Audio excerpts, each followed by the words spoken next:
നമസ്കാരം. പുതിയൊരു ക്ലാസ്സിലേക്ക് ഏവർക്കും സ്വാഗതം. ഇന്നത്തെ ക്ലാസ്സിലൂടെ നമ്മൾ കാണാൻ പോകുന്നത് SN ഓപ്പൺ യൂണിവേഴ്സിറ്റിയുടെ BA കോഴ്സ് എടുത്ത് പഠിക്കുന്നവർക്ക് വേണ്ടിയുള്ള ജനറൽ ഇക്കണോമിക്സ് എന്ന വിഷയവുമായി ബന്ധപ്പെട്ട ടോപ്പിക്കുകളാണ്. അപ്പോൾ BA ഇക്കണോമിക്സ് അല്ലെങ്കിൽ BA സോഷ്യോളജി, പൊളിറ്റിക്സ്, ഹിസ്റ്ററി ഇത്തരം വിഷയങ്ങളിലൊക്കെ ആൻസിലറി കോഴ്സ് ആയിട്ട് പഠിക്കാനുള്ള ഒന്നാണ് ജനറൽ ഇക്കണോമിക്സ്. അപ്പോൾ ഈ ജനറൽ ഇക്കണോമിക്സിൽ നമുക്ക് 5 ബ്ലോക്കുകൾ പഠിക്കാനുണ്ട്. ഈ 5 ബ്ലോക്കിൽ ഒന്നാമത്തെ ബ്ലോക്കാണ് നമ്മൾ ഇന്ന് ആരംഭിക്കുന്നത്. മൈക്രോ ഇക്കണോമിക്സ് ആണ്. അപ്പോൾ ഇതിൽ നമ്മൾ മലയാളത്തിലും ഇതിൻ്റെ ക്ലാസ്സുകൾ പ്രൊവൈഡ് ചെയ്യാൻ ശ്രമിക്കുന്നുണ്ട്. അപ്പോൾ മാക്സിമം എല്ലാവർക്കും ഉപകാരപ്പെടുന്ന രീതിയിലാണ് ചെയ്യാൻ നോക്കുന്നത്. ഈ വീഡിയോ നിങ്ങൾ കണ്ടതിന് ശേഷം ഇതിൻ്റെ കമൻസ് നിങ്ങൾ രേഖപ്പെടുത്തുക. നിങ്ങൾക്ക് എത്രത്തോളം ഇത് യൂസ്ഫുൾ ആകുന്നുണ്ട് എന്നുള്ളത്. അതിനനുസരിച്ച് നമുക്ക് ക്ലാസ്സിൽ മാറ്റം വരുത്തണമെങ്കിൽ ആവാം. ഓക്കെ. അപ്പോൾ ഇതിൽ ഒന്നാമത്തെ യൂണിറ്റ് വരുന്നത് ഇൻട്രൊഡക്ഷൻ ടു ഇക്കണോമിക്സ് എന്നുള്ളതാണ്. ഇൻട്രൊഡക്ഷൻ ടു ഇക്കണോമിക്സിൽ നമുക്ക് ഫസ്റ്റ് ടോപ്പിക് ആയിട്ട് വരുന്നത് economics as a social science എന്നുള്ളതാണ്. ഓക്കെ. ഇക്കണോമിക്സ് ഒരു സോഷ്യൽ സയൻസ് എന്ന രീതിയിൽ, അതായത് ഇക്കണോമിക്സ് ഹ്യൂമൻ സൊസൈറ്റിയുമായിട്ട് റിലേറ്റഡ് ആണ്. അതായത് social science deals with human behaviour in സൊസൈറ്റിയാണ്. അപ്പോൾ അതൊരു തുടക്കം മാത്രമാണ്. നമുക്കതിൻ്റെ ആ ഭാഗത്ത് പരീക്ഷയ്ക്ക് വരാവുന്ന ഒരു ടോപ്പിക്കാണ് origin of economics. Okay. Economics as a social science എന്ന് പറയുന്ന ഭാഗത്ത് നമുക്ക് പരീക്ഷയ്ക്ക് വരാവുന്ന ഒരു ക്വസ്റ്റ്യൻ ആണ് ഒറിജിൻ ഓഫ് ഇക്കണോമിക്സ്. അതായത് നിങ്ങൾക്ക് ആ ക്വസ്റ്റ്യൻ വ്യക്തമായിട്ട് മനസ്സിലാക്കണമെങ്കിൽ നമുക്കതിനെ ഇങ്ങനെ പറയാം. അതായത് explore the historical origin of the term economics and it's relation to home management. Explore the historical origin of the term economics and its relation to home management. Okay. അപ്പോൾ അങ്ങനെയുള്ളൊരു ചോദ്യം വന്നു കഴിഞ്ഞാൽ നമ്മൾ എന്ത് ഉത്തരമാണ് കൊടുക്കേണ്ടത്? അത് പ്രധാനപ്പെട്ട ഒരു ടോപ്പിക്കാണ്. ഓക്കെ. ഈ ചാപ്റ്ററിലെ തുടക്കത്തിൽ തന്നെ ഉള്ളതാണ്. അപ്പോൾ നമുക്കറിയാം, അതായത് എക്കണോമിക്സ് എങ്ങനെയാണ് ഒറിജിനേറ്റ് ചെയ്തത് എന്ന കാര്യമാണ് ഈ ഒരു ടോപ്പിക്കിലൂടെ നമുക്ക് അനാവരണം ചെയ്യേണ്ടത്. അതായത് ഹോം മാനേജ്മെന്റ് എന്ന് പറഞ്ഞാൽ ഗൃഹഭരണം എന്നാണ് അർത്ഥം മലയാളത്തിൽ. നമ്മളിത് +2 പഠിച്ചതാണ്, ഗൃഹഭരണം. അപ്പൊ ഗൃഹഭരണം എന്ന ആ ഒരു മീനിങ്ങിനോട് അല്ലെങ്കിൽ അങ്ങനെയുള്ള ഒരു അർത്ഥത്തോട് എക്കണോമിക്സ് എന്ന് പറയുന്ന ടേം എത്രത്തോളം റിലേറ്റഡ് ആണ് എന്നാണ് നമുക്ക് പറയാനുള്ളത്. അതിനെ നമ്മൾ ഒറിജിൻ ഓഫ് ഇക്കണോമിക്സ് എന്ന ഹെഡിങ് ഇട്ടിട്ട് വിളിക്കും. Okay. The Greek word oikonomia which means home management is where the word economics originates. Okay. നമുക്ക് ഫസ്റ്റ് സെന്റൻസ് അങ്ങനെയാണ് കൊടുക്കേണ്ടത്. The Greek word oikonomia. Oikonomia എന്ന ഗ്രീക്ക് വേർഡിൽ നിന്നാണ്, അതായത് ഹോം മാനേജ്മെന്റ് എന്ന അർത്ഥമുള്ള, അതായത് ഗൃഹഭരണം എന്ന അർത്ഥമുള്ള, ഹോം മാനേജ്മെന്റ് എന്ന അർത്ഥമുള്ള, ഗൃഹഭരണം എന്ന അർത്ഥമുള്ള ഒയ്ക്കണോമിയ എന്ന ഗ്രീക്ക് പദത്തിൽ നിന്നാണ് ഇക്കണോമിക്സ് എന്ന വാക്ക് ഒറിജിനേറ്റ് ചെയ്തിരിക്കുന്നത്. The Greek word oikonomia which means home management is where the word economics originate. തിരിച്ചു നമുക്ക് പറയാം. The word economics is originate from the Greek word oikonomia which means household management അല്ലെങ്കിൽ home management. Okay. രണ്ടും ഒരേപോലെ തന്നെയാണ്. Okay. രണ്ടും ഒരേ രീതിയിൽ. അപ്പൊ നമ്മുടെ ഭാഷയിലൊക്കെ അങ്ങോട്ട് മാറ്റി എങ്ങനെയാണ്? The word economics is originated from the Greek word oikonomia which means household management. Clear അല്ലേ? അപ്പോ ഗൃഹഭരണം എന്ന അർത്ഥം വരുന്ന ഒയ്ക്കണോമിയ എന്ന ഗ്രീക്ക് പദത്തിൽ നിന്നാണ് എന്തുണ്ടായിട്ടുള്ളത്? നമ്മുടെ ഇക്കണോമിക്സ് എന്ന വാക്ക് ഉണ്ടായിട്ടുള്ളത്. Early on the discipline of social science today commonly referred to as economics. പഴയ കാലത്ത് ഇത് അല്ലെങ്കിൽ മുൻകാലങ്ങളിൽ ഇത് സോഷ്യൽ സയൻസ് എന്ന ഭാഗമാണ് അല്ലെങ്കിൽ എന്ന രൂപത്തിലാണ് നമ്മളിത് അറിയപ്പെട്ടിരുന്നത്, അല്ലെങ്കിൽ സോഷ്യൽ സയൻസിന്റെ ഒരു ഭാഗമായിട്ടാണ് നമ്മൾ ഇക്കണോമിക്സിനെ പഠിച്ചിരുന്നത്. Today commonly referred to as economics. അപ്പൊ ഇപ്പൊ നമ്മളത് കോമൺ ആയിട്ട് ഇക്കണോമിക്സ് എന്ന പേരിൽ തന്നെയാണ് അതിനെ വിളിക്കപ്പെടുന്നത്. Was referred to as a political economy. അതായത് പഴയ കാലത്ത് early commonly referred to as early the discipline is social science, today commonly referred to as economics was referred to as a political economy. Okay, അപ്പോൾ പഴയ കാലത്ത് നമ്മൾ അതിനെ social സയൻസിന്റെ ഭാഗമായിട്ട് ഉപയോഗിച്ചിരുന്നു. ഇപ്പൊ അത് പൊളിറ്റിക്കൽ ഇക്കണോമിക്സിന്റെ ഭാഗമായിട്ടാണ് ഇക്കണോമിക്സ് അറിയപ്പെടുന്നത്. Adam Smith, a Scottish economist, contributed significantly to the development of economics as a scientific field of study by publishing his famous book Wealth of Nations in 1776. He is known as the father of economics. അപ്പൊ ഇവിടെ Adam Smith ആണ് ഇക്കണോമിക്സിനെ എന്തായത് ലോകത്തിന് ആദ്യമായിട്ട് പരിചയപ്പെടുത്തി കൊടുക്കുന്ന വ്യക്തി, അല്ലെ? അതായത് Adam Smith a Scottish economist, അല്ലെ? ഒരു സ്കോട്ടിഷ് ആയിട്ടുള്ള, അതായത് സ്കോട്ട്ലൻഡുകാരനായിട്ടുള്ള ഇക്കണോമിസ്റ്റ് ആണ് ആര്? Adam Smith. So Adam Smith എന്താ ചെയ്തത്? Contribute significantly to the development of economics as a scientific field. ശാസ്ത്രീയമായിട്ട് ഇക്കണോമിക്സിനെ ശാസ്ത്രീയമായിട്ടൊരു വികാസം കൊണ്ടുവന്നത്, അല്ലെങ്കിൽ അതിന്റെ വളർച്ചയ്ക്ക്, ശാസ്ത്രീയമായിട്ടുള്ള ഒരു വളർച്ചയ്ക്ക് സഹായിച്ച ഒരു വ്യക്തിയാണ് ആര്? Adam Smith.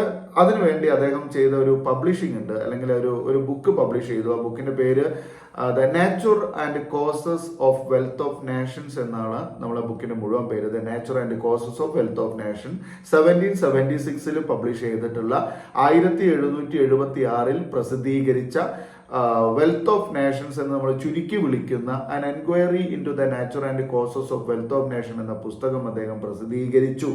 അതിലൂടെയാണ് ഇക്കണോമിക്സിനെ കുറിച്ചുള്ള കോൺട്രിബ്യൂഷൻ അദ്ദേഹം പറയുന്നത്. ഓക്കെ, അപ്പൊ ആഡം സ്മിത്ത് ആണ് ഇക്കണോമിക്സിനെ ആദ്യമായിട്ട് നിർവചനം കൊടുത്തത്, ഒരു ഡെഫിനിഷൻ കൊടുത്തത്. എക്കണോമിക്സ് എന്താണെന്ന് ആദ്യമായിട്ട് ഒരു ഡെഫിനിഷൻ കൊടുത്തത് ആഡം സ്മിത്ത് ആണ്. So Adam Smith is known as father of economics. Okay, പ്രധാനപ്പെട്ട ഒരു ചോദ്യമാണ്. Who is known as father of economics? Who is known as father of modern economics? Who is father of modern economics? ആധുനിക സാമ്പത്തിക ശാസ്ത്രത്തിന്റെ പിതാവ് എന്നറിയപ്പെടുന്നത് ആരാണ്? അതുപോലെ തന്നെ Adam Smith is known as the father of economics.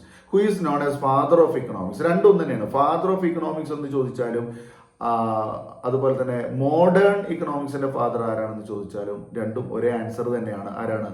Adam Smith ആണ്. Clear ആയോ? ഇതാണ് നമ്മളുടെ ആ പറഞ്ഞ ചോദ്യത്തിനുള്ള ഉത്തരം പറയുന്നത്. എങ്ങനെയാണ് അപ്പൊ നമ്മൾ പഠിക്കുക? എങ്ങനെയാണ് നമ്മൾ ഇതിന് പറയാൻ നോക്കിയത്? അതായത് ഗൃഹഭരണം എന്നർത്ഥം വരുന്ന ഒയ്ക്കണോമിയ എന്ന ഗ്രീക്ക് പദത്തിൽ നിന്നാണ് ഇക്കണോമിക്സ് എന്ന വാക്കുണ്ടായത്. ഗൃഹഭരണം എന്നർത്ഥം വരുന്ന ഒയ്ക്കണോമിയ എന്ന ഗ്രീക്ക് പദത്തിൽ നിന്നാണ് ഇക്കണോമിക്സ് എന്ന വാക്കുണ്ടായത്. ഇക്കണോമിക്സ് മുൻകാലങ്ങളിൽ ഇക്കണോമിക്സ് സോഷ്യൽ സയൻസിന്റെ ഭാഗമായിട്ടാണ് അറിയപ്പെട്ടിരുന്നത്. Early on discipline of social science, today commonly referred to as economics, was referred to as political economy. Okay, അപ്പൊ ഇന്ന് അത് സ്വതന്ത്രമായിട്ട് ഇക്കണോമിക്സ് എന്ന് അറിയപ്പെടുന്നുണ്ട്. Adam Smith, a Scottish economist, contributed significantly to the development of economics as a scientific field of study. Okay, അതായത് ഇക്കണോമിക്സിന് കൃത്യമായിട്ടുള്ള ഒരു സംഭാവന നൽകിയത്, അല്ലെങ്കിൽ ഇക്കണോമിക്സിനെ എന്താണെന്ന് ലോകത്തിന് പരിചയപ്പെടുത്തി കൊടുത്തത്, ആദ്യമായിട്ട് ലോകത്തിന് പരിചയപ്പെടുത്തി കൊടുത്തത് സ്കോട്ടിഷ് എക്കണോമിസ്റ്റുകാരനായ ആഡം സ്മിത്ത് ആണ്. അല്ലെങ്കിൽ അങ്ങനെയൊന്നും പറയണമെന്നില്ല, ആഡം സ്മിത്ത് ആണ് ഇക്കണോമിക്സിന് ആദ്യമായിട്ട് നിർവചനം കൊടുത്തത്. ഓക്കെ, അല്ലെങ്കിൽ ശാസ്ത്രീയമായിട്ടുള്ള ഒരു നിർവചനം കൊണ്ടുവന്നത് ആരാണ്? ആഡം സ്മിത്ത് ആണ്. So Adam Smith is known as father of economics. അതുകൊണ്ട് ആഡം സ്മിത്ത് എന്ത് പേരിൽ അറിയപ്പെടുന്നു? ഫാദർ ഓഫ് ഇക്കണോമിക്സ് എന്ന പേരിൽ അറിയപ്പെടുന്നു. ഓക്കെ, അപ്പൊ നമുക്ക് അവിടെ ചോദ്യം വരുന്നത് എന്താണ്? Who is father of economics എന്ന് ചോദിച്ചാൽ ആഡം സ്മിത്ത് ആണ്. Who is father of modern economics എന്ന് ചോദിച്ചാലും ആഡം സ്മിത്ത് ആണ്. ഓക്കെ, ആഡം സ്മിത്ത് എഴുതിയ ബുക്കിന്റെ പേര് his famous book is known as Wealth of Nations. It is written by or published by 1776. 1776 Adam Smith ഇത് publish ചെയ്തത്. Clear അല്ലേ? അപ്പൊ നമുക്ക് ഈ ചോദ്യം എങ്ങനെ വരുന്നു എന്ന് ഞാൻ പറഞ്ഞത് ഓർമ്മ ഉണ്ടോ? മറന്നുപോയോ? എന്താണ്? Explore the historical origin of the term. Explore the historical origin of the term economics. Okay, economics എന്നുള്ള വാക്ക് ഒറിജിനേറ്റ് ചെയ്തതിന്റെ ചരിത്രമാണ്. Its relation to the home management. Okay, അപ്പോ ഹോം മാനേജ്മെന്റുമായി ബന്ധപ്പെടുത്തിയിട്ടുള്ള വാക്ക് ഉണ്ടായി വന്നത് എങ്ങനെയാണ് എന്നതാണ് നമ്മൾ പഠിച്ചത്. ക്ലിയർ ആയി എന്ന് വിചാരിക്കുന്നു. നമുക്ക് ആ ടേമും കൂടെ ഒന്ന് പറയാം. ഏത്? Economics as a social science. Economics is as a social science എന്നുള്ളിടത്ത് നമ്മൾ എന്താണ്? Economics is a subject matter of social science. It studies the economic matters involve in the society, അല്ലെ? അതായത് സോഷ്യൽ സയൻസ്, എക്കണോമിക്സ് സോഷ്യൽ സയൻസുമായി ബന്ധപ്പെട്ട ഒന്നാണ്. Okay, എക്കണോമിക്സിനെ social സയൻസിൽ നിന്ന് നമുക്ക് മാറ്റി നിർത്താൻ കഴിയില്ല. എക്കണോമിക്സ് സോഷ്യൽ സയൻസിന്റെ ഒരു ഭാഗമാണ്. It studies the economic matters involve the society.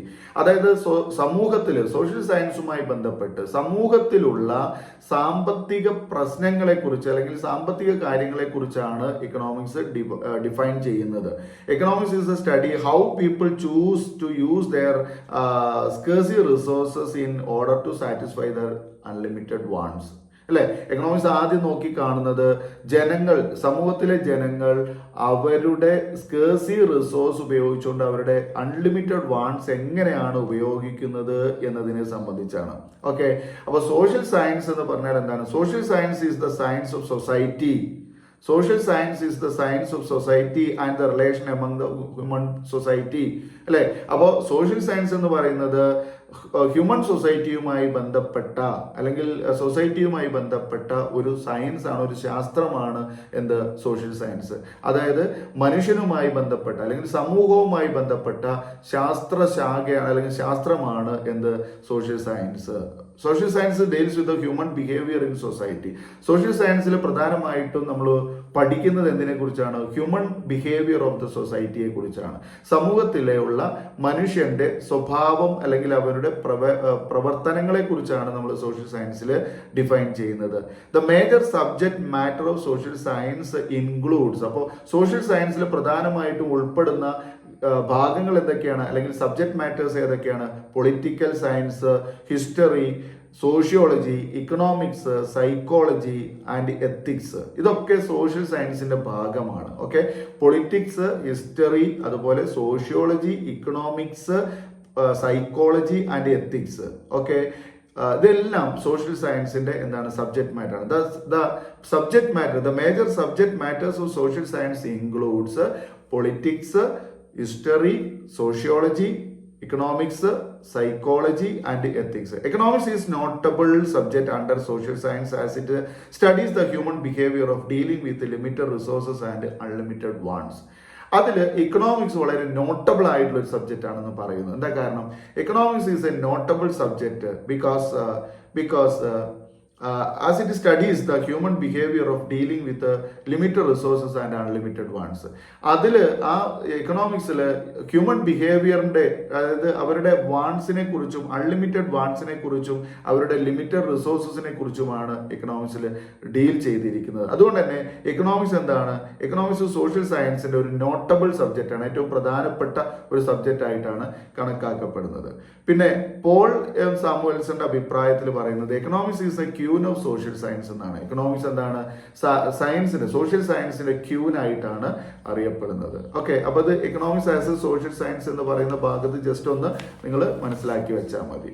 പിന്നെ ഒറിജിൻ ഓഫ് എക്കണോമിക്സ് എന്ന് പറഞ്ഞ് നമ്മൾ നേരത്തെ കണ്ടു കഴിഞ്ഞു. ഓക്കെ, ഒറിജിൻ ഓഫ് എക്കണോമിക്സ് ആണ്. പിന്നെ നമ്മൾ അതായത് എക്കണോമിക്സ് എങ്ങനെ ഉണ്ടായി, എക്കണോമിക്സിനെ കൊണ്ടുവന്നത് ആരാണ്, എക്കണോമിക്സിനെ കൊണ്ടുവന്ന വ്യക്തി എന്ത് പേരിൽ അറിയപ്പെടുന്നു, അദ്ദേഹത്തിന്റെ പുസ്തകം ഏതാണ്, അദ്ദേഹം ആ പുസ്തകം പബ്ലിഷ് ചെയ്ത വർഷം ഏതാണ്, തുടങ്ങിയുള്ള കാര്യങ്ങൾ. ക്ലിയർ അല്ലേ? അപ്പൊ ഈ ഒരു ക്ലാസ് നിങ്ങൾക്ക് എത്രത്തോളം ഉപകരിച്ചു അല്ലെങ്കിൽ എങ്ങനെ നിങ്ങൾക്ക് മനസ്സിലായോ ഇല്ലയോ എന്നതിനെ സംബന്ധിച്ച് നിങ്ങൾ കൃത്യമായിട്ടുള്ള ഒരു ഡീറ്റെയിൽ തന്നാൽ, അതായത് ഒരു കമന്റ്സ് തന്നു കഴിഞ്ഞാൽ എനിക്ക് അതിനനുസരിച്ച് തുടർന്നുള്ള ക്ലാസ്സുകൾ രൂപപ്പെടുത്താൻ കഴിയും. അപ്പോൾ ഇഷ്ടപ്പെടുകയാണെങ്കിൽ ലൈക്ക് ചെയ്യാൻ മറക്കരുത്. ഇഷ്ടപ്പെട്ടില്ലെങ്കിൽ നിങ്ങൾക്ക് ഡിസ്ലൈക്ക് ചെയ്യാം. അതുപോലെ തന്നെ ഷെയർ ചെയ്യുക. ഉപകാരപ്പെട്ടിട്ടുണ്ടെങ്കിൽ ഷെയർ ചെയ്യുക. അതുപോലെ ആദ്യമായിട്ടാണ് നമ്മുടെ ചാനൽ കാണുന്നതെങ്കിൽ ഒന്ന് സബ്സ്ക്രൈബ് ചെയ്യുക. തൊട്ടടുത്തുള്ള ബെൽ ബട്ടൺ ഓൾ എനേബിൾ ചെയ്ത് വെക്കുക. പുതിയ വീഡിയോയ്ക്ക് വേണ്ടി കാത്തിരിക്കുക. ഇനി നമുക്ക് വീണ്ടും പുതിയ ടോപ്പിക്കുമായി പുതിയ വീഡിയോയിൽ കാണാം. ഈ വീഡിയോ കണ്ടിരുന്ന എല്ലാവർക്കും നന്ദി. Thanks for watching.